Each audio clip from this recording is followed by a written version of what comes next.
আচ্ছা, যাত্রাপথে আপনি কি গাড়ির জানালা দিয়ে মাথা বা হাত বের করেন, অথবা ফুটপাত ছেড়ে রাস্তা দিয়ে হাঁটেন, কিংবা চালককে দ্রুত গাড়ি চালাতে বলেন?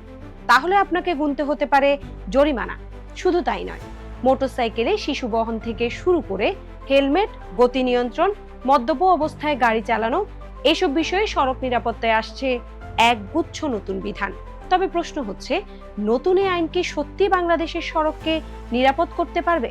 এসব প্রশ্নের উত্তর জানাতে আপনাদের সাথে আছি আমি শারমিন সুলতানা।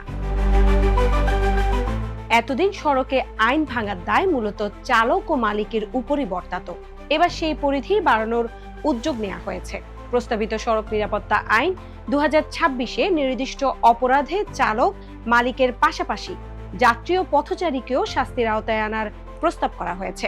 যাত্রী গাড়ি চালককে দ্রুত গাড়ি চালাতে উৎসাহ দিলে, ঝুঁকিপূর্ণভাবে গাড়িতে উঠলে, জানালা দিয়ে হাত বা মাথা বের করলে, কিংবা নির্ধারিত আসনের বাইরে বসলে সর্বোচ্চ 1000 টাকা জরিমানা হতে পারে।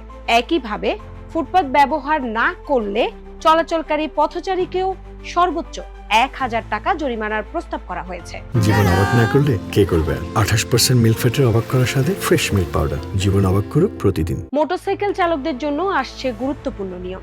6 বছরের কম বয়সী শিশুকে মোটরসাইকেলে সহযাত্রী হিসেবে নেওয়া যাবে না।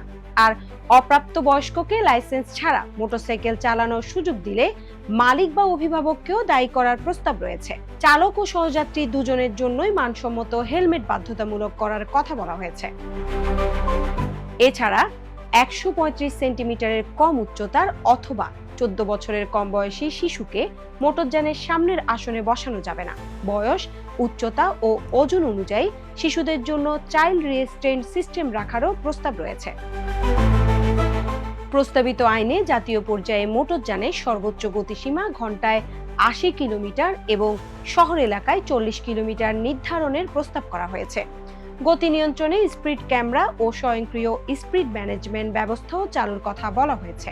পথচারী পারাপারের স্থান, মোড়, রেল ক্রসিং এর 50 মিটারের মধ্যে কুয়াশা, বৃষ্টি বা ধুলায় দৃষ্টিসীমা কমে গেলে এবং জনবহুল এলাকায় ওভারটেকিং নিষিদ্ধ করার প্রস্তাব রয়েছে।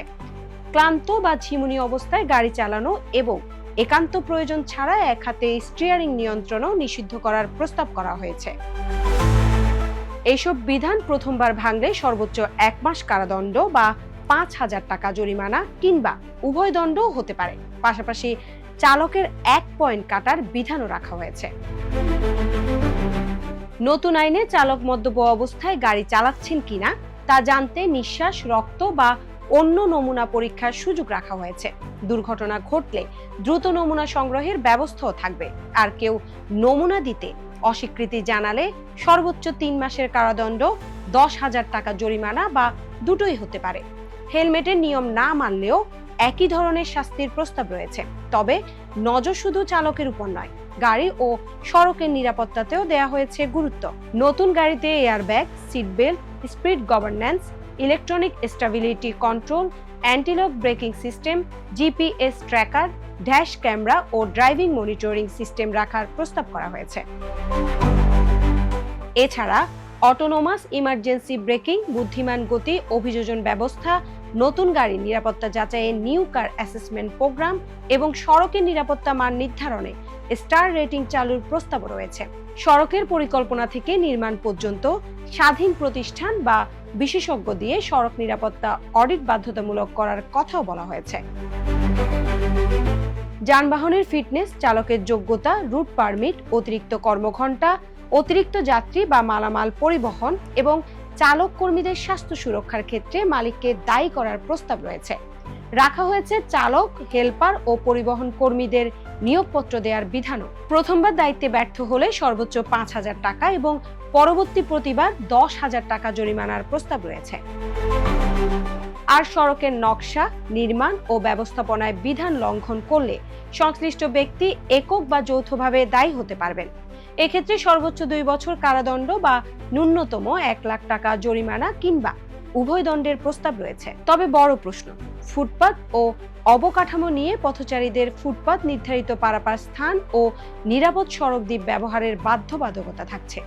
প্রথমবার নিয়ম না মানলে সর্বোচ্চ 1000 টাকা জরিমানার প্রস্তাব রয়েছে। কিন্তু প্রশ্ন হলো, যেসব সড়কে ফুটপাত দখল হয়ে আছে, কোথাও ফুটপাতই নেই, আবার কোথাও থাকলেও তা হাঁটার মতো অবস্থায় নেই, সেখানে কিভাবে পথচারীরা নিরাপদে হাঁটবেন? খসড়ায় নিরাপদ ফুটপাত, পর্যাপ্ত পারাপার ব্যবস্থা ও সড়ক দ্বীপ তৈরির দায়িত্ব সংশ্লিষ্ট কর্তৃপক্ষের উপর দেওয়ার কথাও বলা হয়েছে। প্রস্তাবিত আইনটি এখনো কার্যকর হয়নি। এটি বর্তমানে মন্ত্রিপরিষদ বিভাগে রয়েছে। মন্ত্রিসভার অনুমোদনের পর মতামত ও পর্যালোচনার জন্য আইন মন্ত্রণালয়ে পাঠানো হবে।